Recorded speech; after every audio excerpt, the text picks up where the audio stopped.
एक घास प्रेमाचा खास तुमच्यासाठी. चला तर मग आज आपण प्रेमिक्सपासून गुलाबजामची रेसिपी पाहणार आहोत.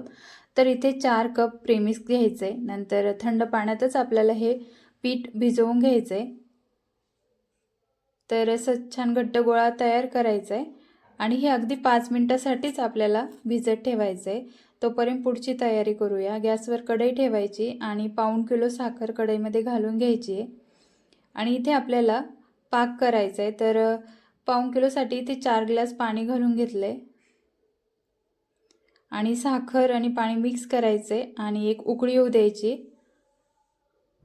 5 ते 7 मिनटं आपल्याला फक्त हा पाक शिजवून घ्यायचा आहे. नंतर वेलची पावडर घालून घ्यायची आणि मिक्स करायचं आहे आणि अगदी 2-3 काड्या केशराच्या घालायच्या, कारण गुलाबजामला फ्लेवर खूप छान येतो म्हणून. नंतर मिक्स करायचं आहे. नंतर इकडे कढईमध्ये आपल्याला तूप घालून घ्यायचे. तर हे गुलाबजाम आपल्याला तुपातच तळायचे. टेस्ट खूप छान येते तुपात तळल्यामुळे. तर आता तूप गरम होतंय तोपर्यंत आपण गुलाबजाम बनवून घेऊया. तर हाताला थोडासा तुपाचा हात लावायचा आहे आणि छोटे छोटे गोळे तयार करून घ्यायचे. तर हे गोळे जास्त मोठे पण करायचे नाही, कारण तुपामध्ये गोळे फुलले जातात. तर अशा पद्धतीने इथे आपण गोळे तयार करून घेऊया.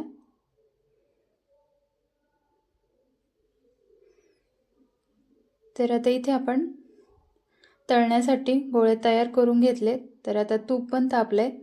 तर एक एक करून आपल्याला इथे गुलाबजाम सोडून घ्यायचेत आणि तळून घ्यायचे.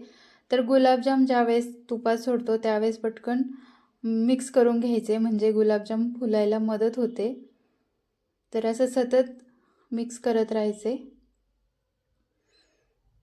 याने काय होतं, रंग पण छान येतो गुलाबजामला.